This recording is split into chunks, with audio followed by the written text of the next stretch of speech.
बात बताओ, अच्छा खासा लड़का है वो, खुद की चक्की है उसकी, खुश रखेगा हमारी रुबैया को, देख लेना। बहन की खुशी की इतनी फिक्र होती तो 50 साल के बुढ़े का रिश्ता न लेकर आता तू। अभी उसकी अम्मी जिंदा है उसका ख्याल रखने के लिए। अरे तो कब तक जिंदा? अरे अम्मी समझने की कोशिश करो, घर के हालत पता है ना क्या है हमारे, देख नहीं सकती है वो, कोई लड़कों की लाइन नहीं लगने वाली यहाँ पे उसके लिए। देखना मैं उसका निकाह ना।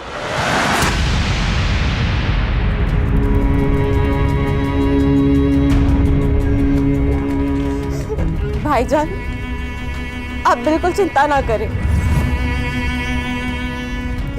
मैं कभी भी आप पर या भाभी पर बोझ बनकर नहीं रहना चाहती। रुबैया तू तो मेरी जान है, बोझ थोड़ी ना। ऐसे जबरदस्ती निकाह नहीं करवाऊंगी मैं। देखना मेरी गुड़िया का निकाह नेक, ईमानदार, फरमाबरदार लड़के से करवाऊंगी मैं। हाँ अम्मी क्यों नहीं, एक लड़की जो देख नहीं सकती, जो हूर की परी है, उसके लिए करोड़ों की गाड़ी में आएगा ना लड़का निकाह पढ़ने के लिए। अम्मी ये ख्वाब है तुम्हारा, ख्वाब ही रहने दो। वो ना अल्लाह देखेगा, तू अपना काम कर। आ बेटा आ।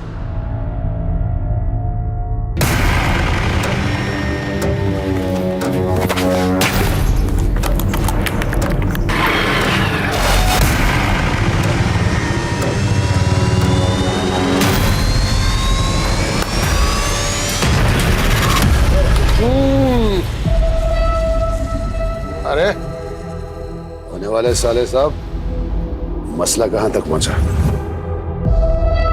आमिर भाई बात ऐसी है कि अम्मी और रुबैया से बात की, लेकिन उन्होंने इनकार कर दिया। 50 साल के बुड्ढे के साथ तुम्हारी बहन का रिश्ता कैसे हो सकता है? यही ना? ये तुम लोगों ने अच्छा नहीं किया यूनुस। आमिर भाई ऐसा है कि आप खामखामे नाराज हो रहे हैं। मैंने अपनी तरफ से पूरी कोशिश की जितनी कर सकता था। मैं अपनी बहन के साथ आपका जबरदस्ती निकाह नहीं पढ़वा सकता। चलता हूं मैं।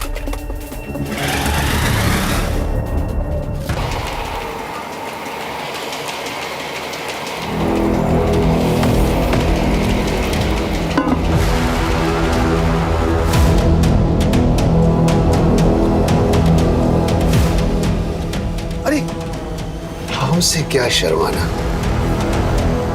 हमारी दुल्हन बन के ही तो आ रही हो। तुम्हारे भाई यूनुस से बात हो गई है।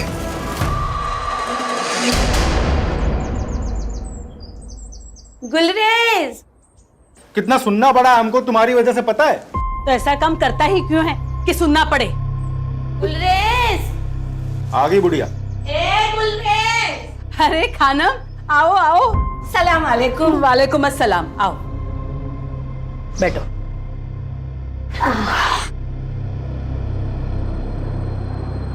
आराम से आराम से। खबर ही ऐसी थी कि अपने आप को रोक नहीं पाई। क्यों? तो भैया को फिर से शादी में गवाना है क्या? अरे गवाएंगे क्यों, हम सब मिलकर गाएंगे। ऐसा रिश्ता लेकर आई हूँ कि मना ही नहीं कर पाओगे तुम लोग। लड़का कौन है, क्या करता है और रिश्ता कहाँ से आया है वो तो बोलो खानम। अरे हजरतगंज के बहुत अमीर खानदानी लोग हैं। हाँ? उनका छोटा बेटा है सैयद, 35 साल का। पिछले साल उसकी बीवी का इंतकाल हो गया किसी बीमारी की वजह से। खैर बड़ी मुश्किल से वो फिर से शादी के लिए माना है। और मैंने अपनी रुबैया के बारे में सब बता दिया है कि बचपन में एक हादसे में उसकी आंखें चली गई है। उन्हें कोई एतराज तो नहीं है ना कि रुबैया देख नहीं सकती? ना ना मेरी जान, उन लोगों को कोई इतराज नहीं है। रुबैया बेटा, अल्लाह ने मेरी सुन ली।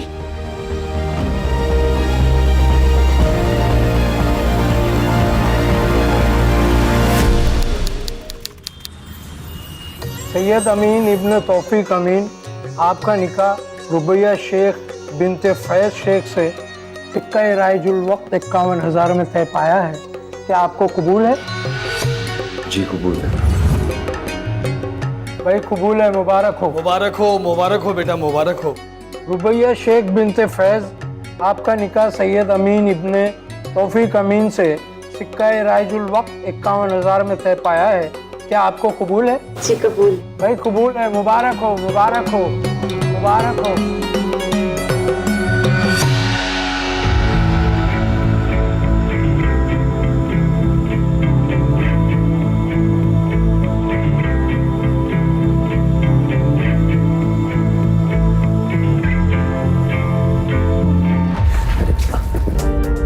क्या कर रही हो?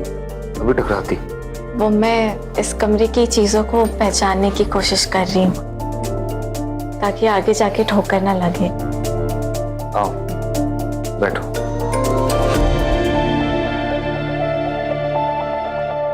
फंक्शन वगैरह से ना बहुत थक गए हो, नींद भी बहुत आ रही है। तुम्हें अगर फ्रेशन अप होना है तो तुम हो जाओ। हाँ?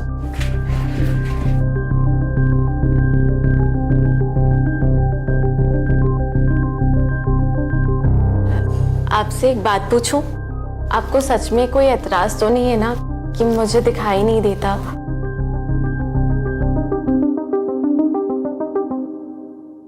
बिल्कुल सपनों की जैसी शादी थी हमारी। यकीन ही नहीं होता था कि ख्वाब है या हकीकत। बस सब कुछ हकीकत ही था। रुबैया, तुम शादी में बहुत खूबसूरत लग रही थी। हमीदा अम्मी हमें बहुत प्यार करती हैं। उन्होंने कभी इस बात का एहसास ही नहीं होने दिया कि हम देख नहीं सकते कि हम लाचार हैं। शाजिया भाभी जो दुलार हमें देती थी, वैसा तो कभी हमें अपनी सगी भाभी से भी नहीं मिला। अब्बू और जमील भाईजान वैसे तो हमसे ज्यादा बात नहीं करते, पर खाने की टेबल पर चुटकुले सुनाकर हमेशा हमें हंसाने की कोशिश करते हैं। लेकिन इन सब में सबसे ज्यादा प्यार और दुलार हमें अब्दुल मामू से मिलता है। जब भी आते हैं मेरे लिए गुड़ की बर्फी जरूर लाते हैं। हमारे शौहर सैयद एक नेकदिल इंसान है, कम बोलते हैं, पर मेरे लिए उनकी मोहब्बत हमें महसूस होती है। कुछ दिनों से शायद परेशान जान पड़ते हैं। उनकी अपने बिजनेस पार्टनर से कुछ कहा सुनी हुई है। अल्लाह से बस यही दुआ है कि सब ठीक हो जाए। सैयद, सैयद कहाँ चिपका बैठा भाड़ा? अरे क्या हुआ? हाँ? ये क्या तरीका है? तू मुझे मेरा तरीका मत समझा। एक मिनट केतन, केतन बेटा तुम घर में हो, इतना क्यों गुस्सा हो रहे हो? क्या बात? ये सब आप अपने बेटे से पूछिए। इसने मुझसे बिना पूछे कंपनी के अकाउंट से 5 करोड़ रुपए निकाले। वो पैसे मेरे। वो पैसे मेरे हैं, मैंने निकाल लिए। क्या करेगा अभी तू? चल निकाल। चल चल चल। अपनी हथौड़ मत कराओ। मुझे मेरे पैसे चाहिए, वरना क्या? वरना तुम्हारा और तुम्हारी बीबी का राज सबको बता देंगे।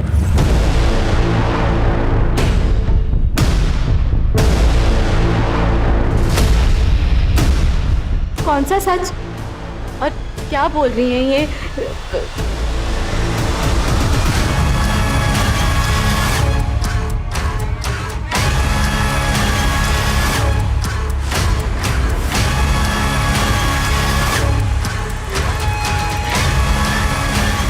अम्मी, ये केतन कौन से राज के बारे में बात कर रहे थे?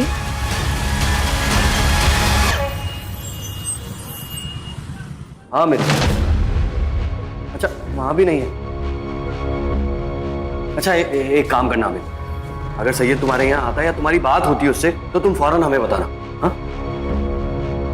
अब्बू, अमित के यहाँ भी नहीं है। ऐसे कहाँ जा सकते हैं? केतन से ना झगड़ा होने के बाद से उनका मूड बहुत खराब था। अम्मी, अम्मी मुझे तो बहुत डर लग रहा है। अरे डर क्यों रही है? सैयद मुड़ी है, वो वापिस आ जाएगा।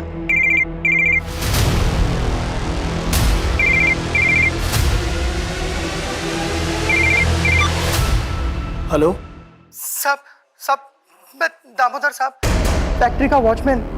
सैयद साहब यहाँ पे खून में लथपथ पड़े साहब। क्या?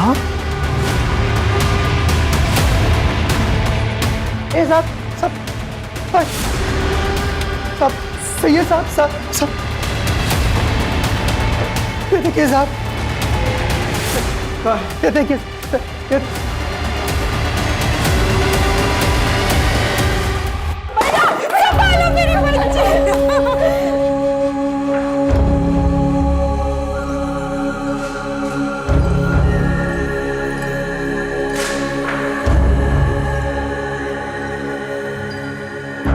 कुछ रोज पहले केतन आया था दीना के साथ मेरे घर पर।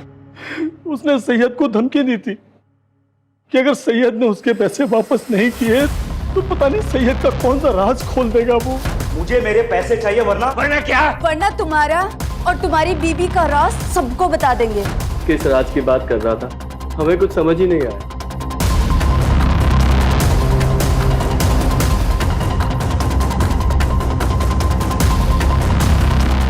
साहब शाम को 5 बजे मिल बंद हो जाती है।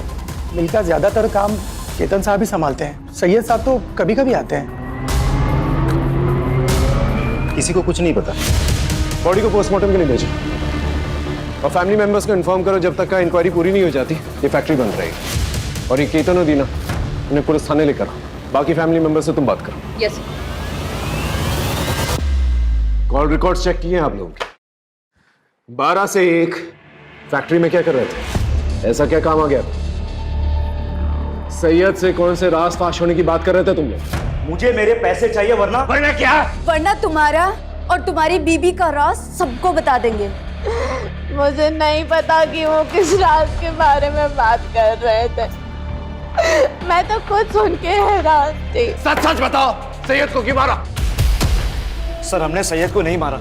हाँ हम दोनों फैक्ट्री गए थे, कुछ काम था, लेकिन सर हम डर गए थे क्योंकि सैयद के साथ सुबह ही हमारा झगड़ा हुआ था। तो लोगों को यही लगता कि हम दोनों ने ही कुछ किया है, इसके लिए हमने किसी को कुछ भी नहीं बताया। राज की बात? सर कोई राज नहीं, वो तो ऐसे ही हमने उसे डराने के लिए कहा था। पर मैंने उसे किसी से बात करते हुए सुना था कि ये बात मेरे परिवार वालों को नहीं पता चलनी चाहिए। देखो ये बात मैं अपने घर वालों को नहीं बता सकता। आप मैं समझ रहा हूँ लेकिन तुम मेरी बात तो समझो ना। पर वो बात क्या है वो हमें नहीं पता।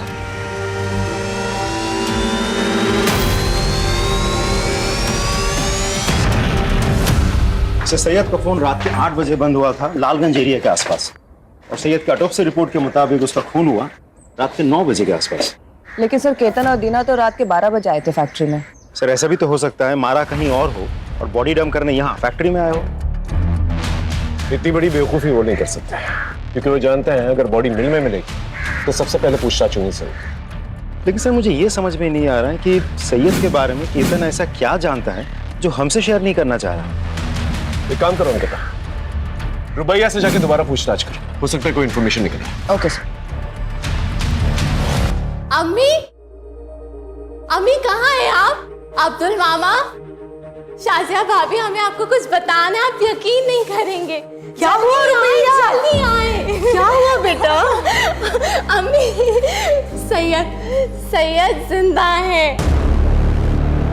वो कल रात मुझसे मिलने आए थे। ऐसी बातें करके क्यों हमारा दिल जलाना चाहती हो रुबैया? रुबैया की बातों पर ध्यान मत दो, वो अभी होश में नहीं। नहीं अबू मैं सच कह रही हूँ, सैयद जिंदा है। वो कल रात को मुझसे मिलने आए थे। हाँ हाँ बेटी, हाँ बच्ची समझ रहा हूँ मैं। तुझसे बहुत प्यार करती थी इसीलिए तुझे ऐसा लग रहा है। नहीं, आप लोग मेरी बात का यकीन क्यों नहीं कर रहे? सैयद जिंदा है, मैं सच कह रही हूँ, मेरे सैयद जिंदा है। ना ही मैं झूठ बोल रही हूँ, ना ही मैं पागल हूँ मैडम। मेरे सैयद जिंदा है। वो रात को मुझसे मिलने आए थे और देखना आज भी आएंगे। आपको जल्दी मेरी बातों पे यकीन हो जाएगा। मेरे सैयद जिंदा है। अब मैं इसे कैसे यकीन दिलाऊं कि इसका सैयद अब इस दुनिया में नहीं? देखिए, मैं समझ सकती हूँ कि पति के जाने का इन पर गहरा असर हुआ है। आप जल्दी इन्हें अच्छे से थेरेपिस्ट को दिखाइए। मेरे सैयद,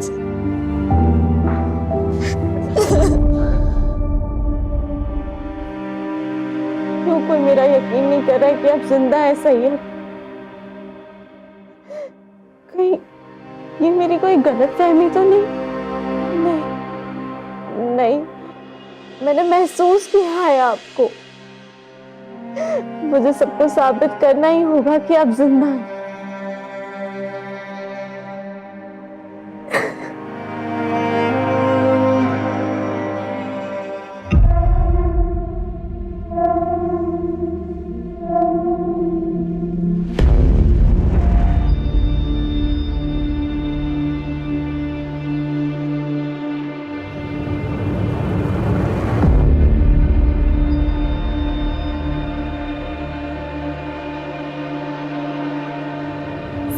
सैयद,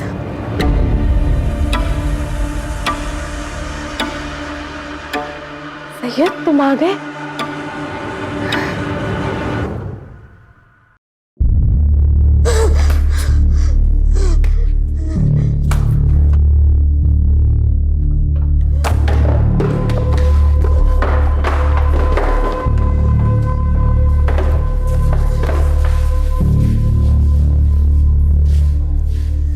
अम्मी समझा करो, हमको घर बेचना ही पड़ेगा। नहीं बेचेंगे ना तो खाने के भी लाले पड़ जाएंगे। दुकान बंद हो गई है तो दूसरा काम कब मिलेगा उसका कुछ पता नहीं है। रुबैया का फोन है। हाँ रुबैया, बोल मेरी बच्ची, तू ठीक है ना? अम्मी, मैं आप लोगों के यहाँ पे थोड़े दिन हरदोई रहना आना चाहती हूँ। यूनुस भाई को कहिए ना कि मुझे लेने आएंगे। हम नहीं जाएंगे, लखनऊ से वापस आने में पूरा दिन चला जाता है हमारा। कोई बात नहीं, मैं खुद ही आ जाऊंगी। अब उस यूनुस भाई को कहिए ना कि मुझे बस स्टॉप पे लेने आ जाए।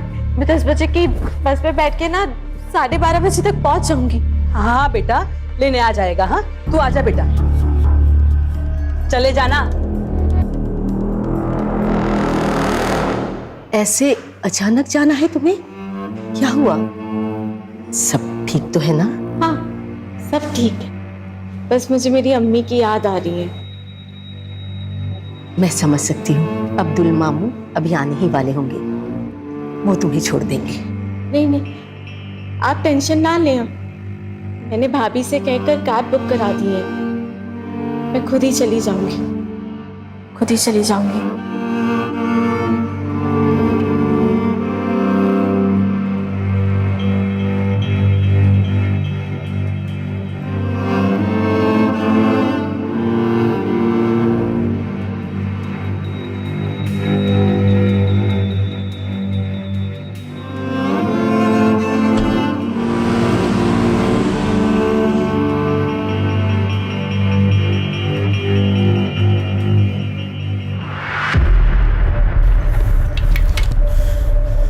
जरूरत थी कैसे यहाँ पे आने की?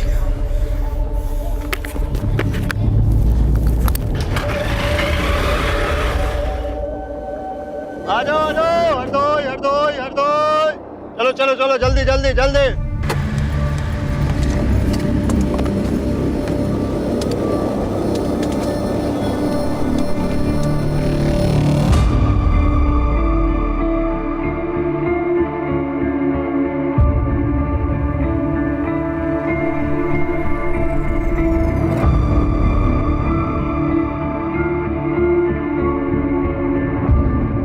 हरदोई हरदोई हरदोई हरदोई हरदोई हरदोई हरदोई हरदोई।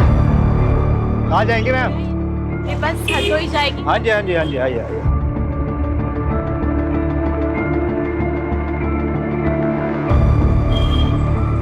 चलिए आराम से आराम से आराम से आराम से, चलिए चलिए चलिए चलिए चलिए, आराम से आराम से। एक सेकंड, आगे आगे आगे आगे आइए, आगे आइए, यहाँ बैठिए। हाँ चलिए चलिए चलिए अंदर की तरफ। हाँ बैठ जाइए, मैं आपका सामान यहीं रख देता हूँ, ठीक है? चलो भाई बैठ गए सब लोग, अपना अपना सामान रख लो ठीक से, ठीक?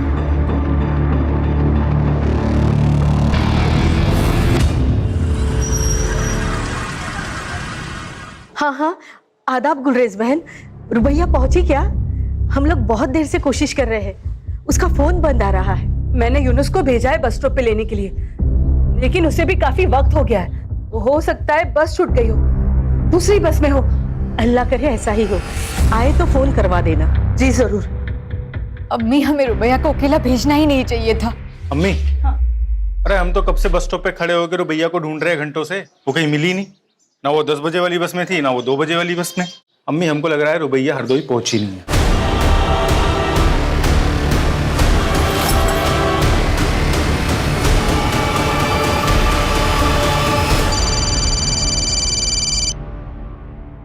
हाँ बोलो। क्या?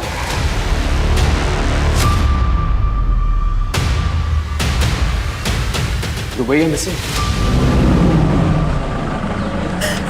कहाँ चली गई मेरी बच्ची? पता नहीं क्यों उसे यकीन था कि सैयद जिंदा है और वो उसे रात में मिलने आता है। मुझे लगता है कि शायद इसीलिए मेरे पास आना चाहती थी, ताकि उसके ससुराल वाले को ये ना लगे कि उसकी दिमागी हालत ठीक नहीं है। हमने कभी उसे ये सब नहीं कहा। अच्छा एक बात बताइए, सैयद और रुबैया के आपसी रिश्ते कैसे थे? मेरा मतलब है उन दोनों में सब कुछ ठीक ठाक चल रहा था? सर, दोनों के बीच के रिश्ते बड़े अजीब थे। सैयद रुबैया से हमेशा एक दूरी बनाए रखता था, कभी बात भी नहीं करता था उससे। पर रुबैया हमेशा कहती थी कि कमरे में वो बड़े प्यार से रहता है। सर, मुझे ये बात बड़ी अजीब लगती थी।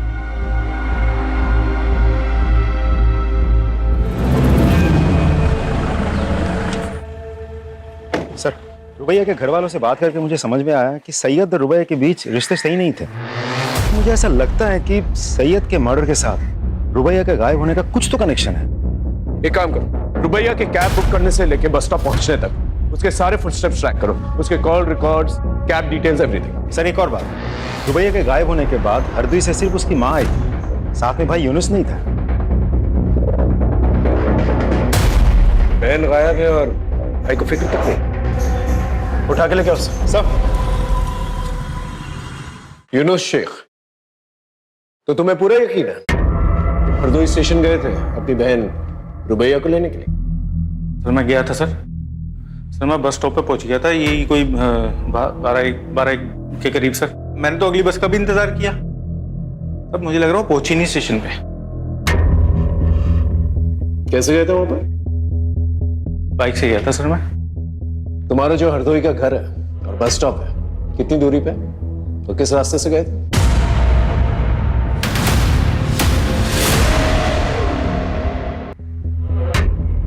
दूरी तो सर यही कोई 10 किलोमीटर की दूरी पे है सर। और फिर आता है सबसे पहले राउदी चौक आता है, और फिर उसके बाद एक बड़ी सी बाजार आती है सर, उसके बाद बस स्टॉप। नहीं सर, उससे पहले ही एक बड़ा सा आम का बाग भी आता है, उसके बाद आता है 2 किलोमीटर की दूरी पे है बस स्टॉप। ठीक है, जाओ, लेकिन जब भी बुलाएंगे वापस आना। आ जाऊंगा सर। अंकिता, रुबैया के घर से लेके बस स्टॉप तक जितने भी होटल्स, मोटल्स, ढाबे हैं वहां पर जाकर पता करो, और रुबैया के सारे डिटेल्स जो है आसपास के पुलिस स्टेशन भेजो। रुबैया का फोन 8 बजे से एक्टिव था, पता करो किस किस से बात की इसने। और ये रुबैया का भाई यूनुस, सितंबर 15 को 10 से 4 के बीच में इसने किस किस से बात की, किस किस के साथ मैसेजेस एक्सचेंज किए, पता करो सब।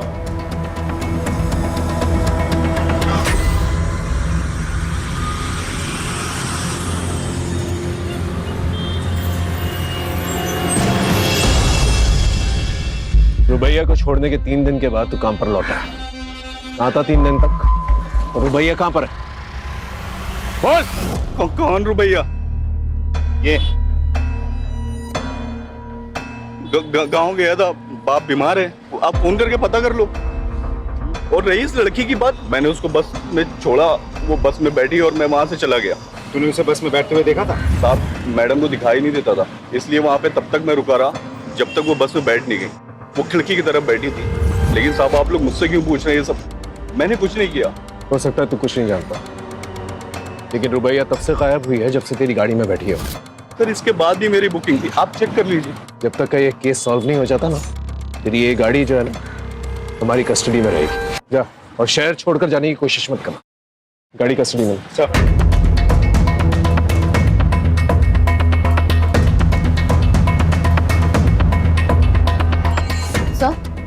हमने लोकल पुलिस स्टेशन से पूछताछ की, लेकिन रुबैया अमीन ने किसी भी होटल में चेक इन नहीं किया है सर, हमने सीसीटीवी फुटेज भी चेक किया, और यहाँ तक मॉर्ग जाकर उसके कदकाठी के डेड बॉडीज भी चेक की सर, लेकिन रुबैया का कहीं कुछ पता नहीं चला।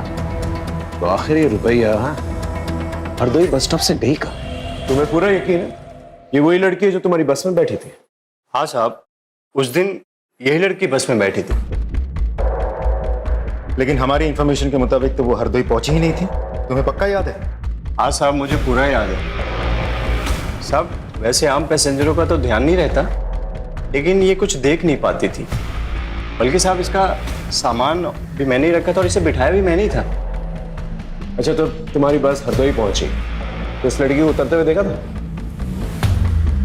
साहब, इतना तो याद नहीं है मुझे, लेकिन हाँ साहब, हरदोई से पहले जब बस चाय पानी के लिए रुकी थी तो मैंने इसको उतरते हुए जरूर देखा था साहब। चलो भाई, जिसको चाय वाय नाश्ता पानी करना है कर लो, बस सिर्फ 10 मिनट के लिए रुकेगी।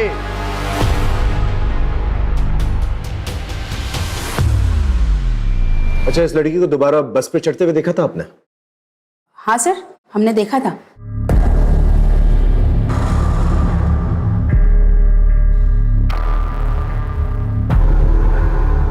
श्योर? श्योर। ठीक है, आप जा सकते। इसका मतलब रुबैया हरदोई पहुंची, लेकिन अपने घर तक नहीं पहुंची। घर नहीं पहुंची मतलब रुबैया का भाई यूनुस नहीं तो कुछ? कोई है? प्लीज खोलो, प्लीज मुझे बाहर आना है, प्लीज खोलो, खोलो,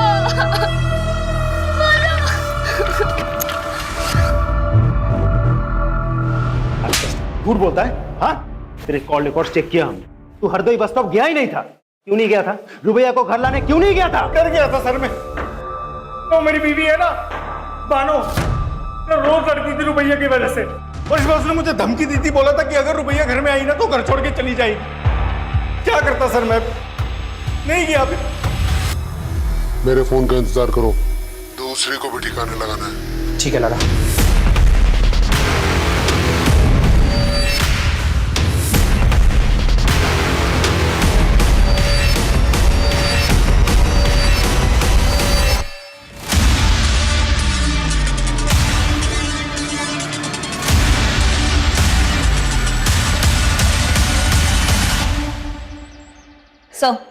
सर हमने रुबैया के ससुराल वालों की सीडीआर चेक की। सर उनमें से 15 सितंबर को सैयद का भाई जमील, उसकी लोकेशन रुबैया के लोकेशन से मैच हो रही है। राजीव, इस जमील को उठा के लेके आओ।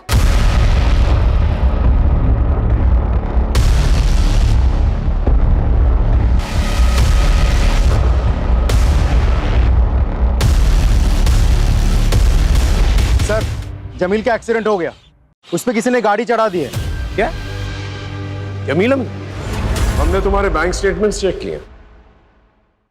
तुमने बहुत सारे ट्रांजैक्शंस जो हैं पब्लिक क्लब्स में किए। पहले हमें यह लगा कि शायद तुम हॉलिडे मनाने के लिए अपनी बीवी के साथ इस क्लब में जाते, लेकिन जब हमने क्लब में फोन किया तो पता चला तुम वहां अपनी बीवी के साथ नहीं बल्कि सैयद के साथ वहां जाते थे। तो चल क्या रहा था तुम्हारा सैयद? हाँ, देख सच बता दे। एक ही फैमिली के 3 मेंबर्स के साथ हादसा हुआ है, कोई भी झूठ बहुत भारी पड़ेगा तुझे। सर मैं बाइसेक्सुअल और सैयद गे था। हम दोनों एक दूसरे को डेट कर रहे थे और वो ये रिलेशनशिप को कंटिन्यू नहीं कर सकता। सर वो क्लब में अकेले जाने लगा, लोगों से मिलने लगा, उन्हें डेट करने लगा। सर उसने मुझे पैसे भी देना बंद कर दिया। रोज ऑफिस में हमारे झगड़े होने लगे और हमारे डिफरेंसेस लोगों के सामने आने लगे। और ये सब देखकर मेरी पत्नी दीना वो मुझसे सवाल करने लगी थी, इसीलिए उसके लिए मैंने जानबूझकर सैयद को धमकाया। लेकिन एक बात समझ में नहीं आई, सैयद की बीवी रुबैया, वो उसके साथ 1 साल तक खुश कैसे थी और 1 साल तक सैयद का सच उसे कैसे नहीं पता चला? सर मुझे कुछ नहीं पता, लेकिन हाँ बुशरा सर, बुशरा सैयद की पहली पत्नी थी और वो उससे बिल्कुल भी खुश नहीं थी। वो उसे डिवोर्स देना चाहती थी, लेकिन वो बोटिंग एक्सीडेंट में मारी गई। राजीव, इस बुशरा के बारे में पता कर और बुशरा बोटिंग एक्सीडेंट के बारे में पता कर। जी सर, शिल्पा खत्री नाम की औरत आपसे मिलने आई है। शिल्पा बार क्यों मिलेगी? यस मिस खत्री, बोली। सर वो शायद रुबैया दोबारा बस में चढ़ी ही नहीं थी। क्या? लेकिन पहले तो आपने कहा था आपने उसे बस पे चढ़ते हुए देखा था। सर जब हमने उसे देखा था ना, तब हम थोड़ा नींद में थे, लेकिन कल हमें याद आया कि जो लड़की बस में चढ़ी थी उसके हाथ में वो छड़ी क्या बोलते हैं उसे? Blind walking stick. हाँ, वो नहीं थी। मिस्टर खत्री, वो चाय की दुकान याद है जहां पर बस रुकी थी? हाँ सर, देखा था इस लड़की को यहाँ, उधर बैठी थी सर। हाँ मैडम, क्या लेंगी, चाय या ठंडा? भैया 1 कप चाय दे दीजिए। ठीक।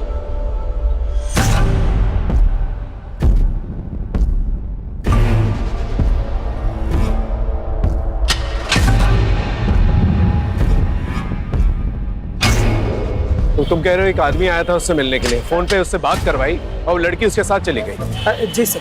उस आदमी की शक्ल याद है? नहीं सर, शक्ल तो नहीं याद है, लेकिन हाँ सर, उसकी काली काली दाढ़ी थी और यही बैठा हुआ था सर। और उधर दूर में एक ब्लू कलर की बहुत बड़ी गाड़ी थी सर। ये आदमी लड़की को गाड़ी में लेकर गया, उसमें 2 लोग बैठे हुए थे और गाड़ी चली गई सर। ठीक है, थैंक यू सर। रुबैया जिसके भी साथ गई अपने भरोसे से गई है। नहीं, उसने उस पर भरोसा नहीं किया जिसके साथ गई, उसने उस पर भरोसा किया जिससे उसने फोन पर बात की। वो हरदोई अपनी अम्मी के घर पहुंचना चाहती थी, अपनी अम्मी को शायद कुछ बताना चाहती थी, लेकिन वो हरदोई पहुंच नहीं पाई। 15 सितंबर को जो ब्लू गाड़ी के बारे में बता रहा था, ये टोल प्लाजा जाके उसके बारे में पता करो। ये सच है अंकल, सैयद को लड़कियों में कोई दिलचस्पी नहीं थी और ये बात सैयद की पहली पत्नी बुशरा को भी पता था। झूठ है ये सब। बुशरा सैयद के बच्चे की मां बनने वाली थी। रुबैया और सैयद दोनों बहुत खुश थे और आप कह रहे हैं कि उसे औरतों में कोई कुछ भी कहेगा आप उसका विश्वास कर लेंगे। अरे वो हमारे घर का बच्चा था। इस बूढ़े ने 2 जवान बेटे खोए हैं साहब। ऐसे वक्त में तो इस घर में इस तरह की बेहुदा बातें मत कीजिए आप। और कोई है जो हम सबको एक एक करके मारना चाहता है, उसे जाकर ढूंढिए आप। पता नहीं हमारी बच्ची रुबैया किस हाल में है, पता नहीं वो जिंदा है भी कि नहीं। सूरजपुर के टोल प्लाजा का सीसीटीवी फुटेज आ गया और फ्रंट सीट पर बैठे 2 आदमियों का चेहरा दिख रहा है। कौन है ये लोग? गगन और बबन सर। सर ये दोनों हिस्ट्री शीटर्स हैं और फिरोजपुर के ब्रोथल से भी इनका कनेक्शन है। उस गाड़ी के बारे में पता चला? किसके नाम पर रजिस्टर्ड है? जी सर, जमील। जमील अम्मी? Yes sir. सर वही रुबैया को लेकर गया था और इसके पहले कि हम उससे कुछ पूछ पाते उसका मर्डर हो गया सर। विक्टिम की मौत गला काटने से हुई है। बॉडी को 48 आवर्स हो चुका है और इसके साथ एक और जो लड़की की बॉडी आई थी जो बच गई, लेकिन दुख इस बात का ज्यादा है कि विक्टिम प्रेग्नेंट थी। Pregnant? She was 2 months pregnant. लेकिन ये कैसे हो सकता है? इसके पति को मरे हुए तो 3 महीने हो चुके हैं। सैयद जिंदा है, वो कल रात को मुझसे मिलने आए थे। सर क्या हो रहा था इसके साथ उस घर में? कहीं इस बच्चे का बाप जमील तो नहीं? कहीं वो रुबैया के अंधेपन का फायदा तो नहीं उठा रहा था? हाँ बोलो। सर जमील के आदमी बब्बन और गगन का पता चल गया है। उन दोनों की लोकेशन गवर्नमेंट हॉस्पिटल की है, जहां आयशा का इलाज चल रहा है।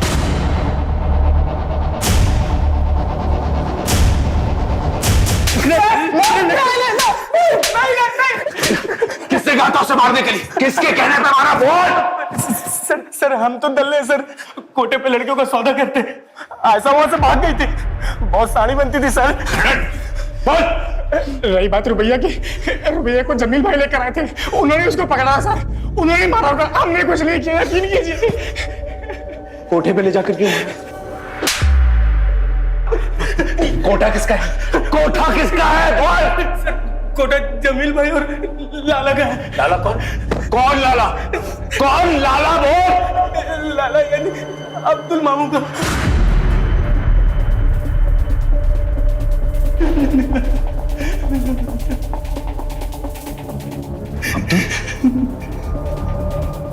लेकिन अब्दुल तो रुबैया को अपनी बेटी मानता था और जमील और सैयद उसके अपने भांजे थे। वो अपनी बहन के बच्चों के साथ ऐसा कैसे कर सकता है?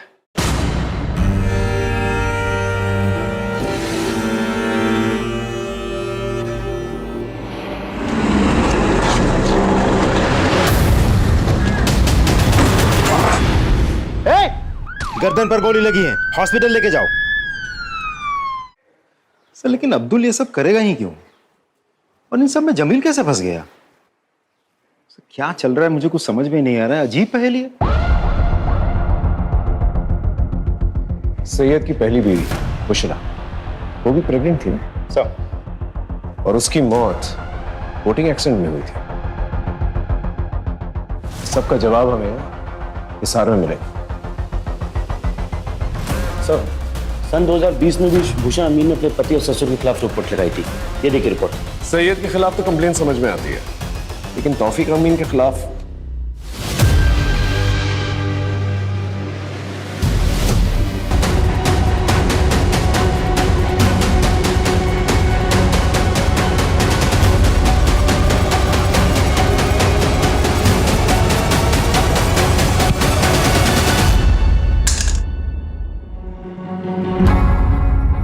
जमील, अब्दुल और हमीदा, तुम लोग तो सिर्फ प्यादे हो। असली वजीर तो आप। 2020 में सैयद की पहली बीवी बुशरा, वो उसे छोड़कर हरियाणा जा रही थी। वो प्रेग्नेंट थी। कैसे? मैं नहीं चाहता था कि हमारे परिवार की सच्चाई बाहर वालों को पता चले। हमारे अपने खून, हमारे अपने छोटे बेटे सैयद को लड़कियों में कोई दिलचस्पी नहीं है। मैं चाहता था कि वो एक अच्छी सी लड़की के साथ निकाह करके इज्जतदार जिंदगी बसर करे, इसलिए मैंने बुशरा के साथ उसका निकाह करवाया। लेकिन नहीं, सैयद का दिमाग नहीं बदला और एक दिन जिस बात का डर था वही हुआ। बुशरा को सच्चाई पता चल गई।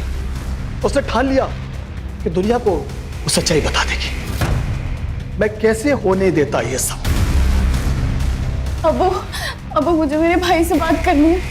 मैं घर चली जाऊंगी। अबू खुदा के नाम मुझे यहाँ से जाने दीजिए, ताकि तू हमारे खानदान का नाम बदनाम कर सके। पर मैं तेरा वो हाल करूंगा कि तू यहाँ से जाने लायक नहीं रहेगी।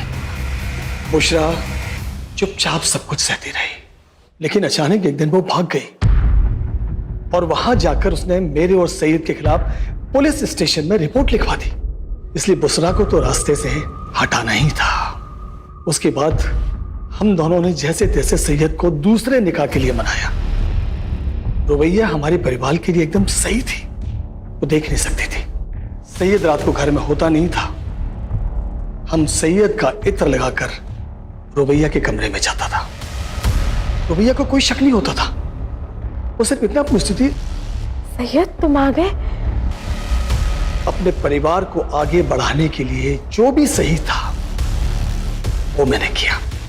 लेकिन अपने बेटे सैयद को क्यों मारा? एक दिन उसके दिमाग में भी फितूर चढ़ गया। आपको ये बात समझ में क्यों नहीं आती कि मुझे लड़कियां नहीं लड़के पसंद है? और इसमें कोई गलत बात नहीं है। देखो, आप उस लड़की के साथ जो करना चाहते हो आप करो। उससे निकाह करनी है, उसके साथ सोना है, उसके साथ घूमने फिरना जाना है, जो करना है करो। लेकिन मुझे अपनी सच्चाई के साथ जीना है और मैं अपनी सच्चाई सबको बता के रहूंगा। सिंपल है। और मैंने अब्दुल से सैयद को मरवा दिया। लेकिन एक दिन रुबैया को भी मेरी सच्चाई का पता चल गया।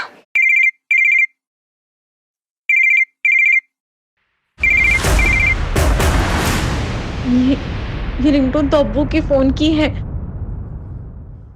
अब्बू? और सैयद के मरने के बाद भी मैं ही था वो जिसे वो सैयद समझ रही थी। उसके बाद मैंने जमील को रुबैया के पीछे लगा दिया। हमारे अब्बू ने जो तुम्हारे साथ किया उसके लिए हम बहुत शर्मिंदा है रुबैया। अच्छा रुबैया, तुम हमारे साथ चलो। बस में जाना तुम्हारी जान के लिए खतरा है। और ये अब्दुल मामू भी तुमसे बात करना चाह रहे थे। हेलो बाबू, बाबू अब्बू। अब बेटा, तौफीक ने तुम्हारे साथ इतनी जलील हरकत की मुझे पता चल गया है। तुम एक काम करो, जमील के साथ यहाँ चली आओ। ठीक है। और अब्दुल से कहा कि रुबैया को भी मार दो। माफ कर देना मेरी बच्ची। अगर तौफीक का कर्जा मुझ पर नहीं होता तो मैं ये कभी नहीं करता।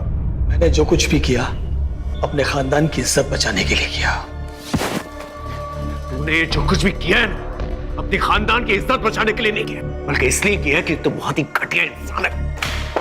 अपने बेटे की दोनों बीवियों का रेप किया और मर्डर किया तूने। अब अपनी ये इज्जत लेकर सारी जिंदगी ना जेल में सड़ना।